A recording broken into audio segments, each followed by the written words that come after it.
vão para Israel, do modo geral, né, conhecer Terra Santa, quais são esses roteiros que os turistas preferem, os lugares mais marcantes que você considera importante destacar aqui no podcast? Bom, em primeiro lugar, a gente precisaria dizer que Israel tem informações, lugares arqueológicos, históricos, bíblicos e assim por diante, que você ficando lá 90 dias fazendo visita todos os dias, você não visitaria tudo. São mais de 90 parques nacionais. São locais do extremo sul ao extremo norte. Porém, as viagens, elas oscilam entre 6 e 10 noites. A maior parte ficando com 7 ou 8 noites em Israel. Então, basicamente, a grande maioria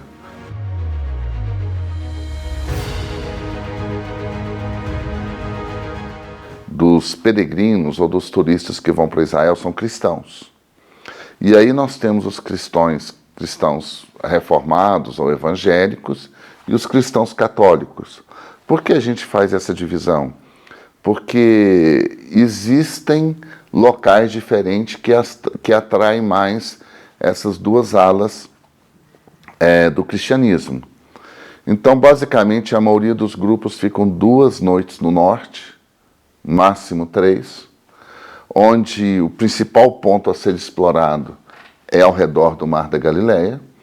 Um dos pontos mais visitados são as ruínas de Cafarnaum, que ela é dividida, parte da área do que seria ruínas de Cafarnaum está sobre, digamos, a custódia de uma igreja romana franciscana, de uma ordem franciscana, e parte está sob a custódia de uma ordem ortodoxa russa. Existem várias companhias que fazem os passeios de barco no Mar da Galileia. O Holy Land é um dos mais procurados, os católicos gostam muito de fazer com eles. O Daniel Carmel é um israelense, judeu, cristão.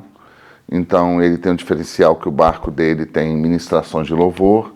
Então é muito procurado pelos evangélicos, principalmente os brasileiros, americanos e brasileiros.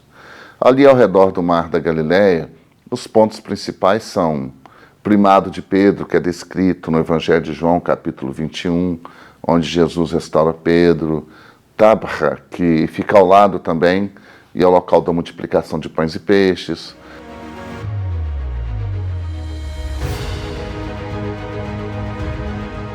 O local do Sermão da Montanha, que já fica numa área mais elevada. E existem alguns locais nessa face do Mar da Galileia, como as cidades impenitentes, Corazim, várias cidades ali. E ali também existem alguns caminhos que levam você ao extremo norte. Ao extremo norte nós falamos de fronteira com a Síria, falamos de Banias, falamos de Dan, que falamos em outros episódios do nosso podcast. Então é uma área muito bonita, muito atrativa. É uma área que você pode apreciar vinícolas, você pode ver agricultura local, você pode comprar frutas típicas da região, direto dos produtores rurais. Isso tudo eu estou falando só do norte. Tem o famoso local de batismos, o Yardenit, que é no Rio Jordão, logo que ele deságua do Mar da Galileia e começa a seguir seu curso em direção ao sul, ao Mar Morto. Então tem o Yardenit, que é um local muito organizado, preparado para receber grupos, para fazerem batismos e cerimoniais, com shopping, com uma pequena loja, com restaurante. Ali na Galileia ainda existem muitos marcos, é possível visitar o Monte Tabor, que existe até um teleférico que ajuda a chegar ao topo. Em Nazaré, nós temos a maior basílica de toda a Terra Santa, que é a Basílica da Anunciação, edificada pela Igreja Romana, no local onde se acredita que era a carpintaria de José. Pouco acima dessa basílica tem a parte antiga de Nazaré, onde está o que seria a sinagoga onde Jesus pregava em Nazaré, da qual ele foi expulso. Sendo expulso dessa sinagoga, O texto bíblico do Evangelho de Lucas nos diz que ele foi levado até um alto monte. Monte esse que a cidade estava edificada aos teus pés. Esse monte é conhecido em Nazaré como Jebel Kofes. Jebel Kofes, ou Monte do Precipício. De lá é interessante que pode-se ter uma vista maravilhosa de todo o Vale do Armagedon. Você vê de Haifa, um extremo ocidental de Israel, é possível ver num dia claro, até Beit Shan, que é o extremo oriental de Israel, já chegando no Vale do Jordão. E todo esse vale agriculturável, que aí atiça a curiosidade das pessoas a respeito de escatologia, a respeito dos últimos dias. E eu sou muito questionado a respeito disso, tanto nos encontros particulares, como quando estou acompanhando os grupos que a gente leva. E eu sou muito claro, né? Tanto para os meus amigos como para os clientes, eu falo, olha, eu não me atenho, eu não gosto de me ater a algumas questões especulativas. Por quê? Eu saber o dia que Jesus vai voltar, em que isso vai edificar minha vida. Eu sou uma pessoa que sou muito voltado para a questão prática do Evangelho.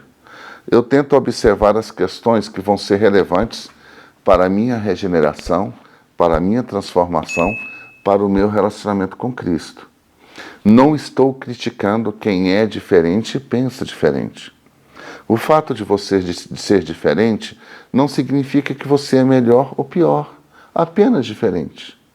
Então eu acho mais proveitoso para mim me ater às questões que vão ser relevantes, edificantes. Por isso que sempre que a gente fala de julgar ou de algum lugar, eu tento ver qual a aplicação daquilo para a nossa vida como cristãos e também para a vida da igreja. Então no norte você tem toda essa região, você ainda tem na outra face do Armagedon, você tem o Monte Carmelo, que está numa ponta do Monte Carmelo, a ponta ocidental dele está de frente para Haifa, já de frente para o oceano. Você tem as fontes de En-Harod, onde está a fonte de Gideão, onde ele selecionou seus guerreiros ali bebendo água. Ali você tem sítios arqueológicos da época romana, próximo de Beit Shan, local, por exemplo, onde Saul perdeu sua vida junto com seu filho Jonatas, numa batalha com os filisteus. E tem uma série de fontes d'água aos pés do Monte Gilboa, que o Monte Gilboa ele significa o fim de Samaria e o começo do Vale do Armagedon. E aos pés do Gilboa é natural, porque a água toda que cai no alto do monte, boa parte infiltra para a rocha, formando um lençol freático. E aos pés do monte é comum a água brotar da rocha. Então, assim como a fonte de En-Harod, há outras fontes. E uma coisa que eu gosto muito no povo israelense, eles amam parques, amam camping, amam piqueniques. Então, todas essas fontes, você vai ver famílias com as crianças nadando, você vai ver piquenique. Eu chego, por exemplo, quando eu levo meus grupos na fonte de Gideão, em En-Harod. O pessoal vai lá tirar fotos e tirar uma foto bebendo água, como os soldados de Gideão fizeram. Mas os israelenses estão lá para fazer churrasco e piquenique, porque é um parque. É muito interessante. Nessa parte norte, tem algo que eu pus o nome, eu chamo Roteiro das Águas. Roteiro das Águas em Israel, as pessoas não imaginam que pode haver abundância de águas em algum lugar. Então nós temos as águas de Bânias, as águas de Dan, as águas do Hasban, algumas outras pequenas fontes. Descendo no norte de Israel em direção ao Mar da Galileia, é possível você fazer rafting, passeio de caiaque, vários tipos de esportes radicais, acampamentos, tirolesas, sabe? Ali tem muitas opções. Então Israel tem o passeio religioso, tem o passeio de esportes, o passeio histórico, e existe o passeio islâmico, vamos falar daqui a pouco sobre ele. Existe o passeio até para ateus dentro de Israel, é muito interessante. Então, no norte, nós temos essa gama de lugares, aqui eu não citei todos. Se eu for falar sobre cada um... Desculpe me interromper. Dá para voltar um pouquinho? Vamos lá. Gente, então você está acompanhando, nós temos mais informações, as nossas viagens continuam, né? Os cenários bíblicos, cenários históricos, e depois vamos entrar também na parte de história moderna, as guerras, os conflitos árabe ou palestinos e judeus, enfim, tudo isso aí nos próximos episódios. Fiquem conosco e inscreva-se no nosso canal, tá? Compartilhe esse vídeo e que Deus abençoe você.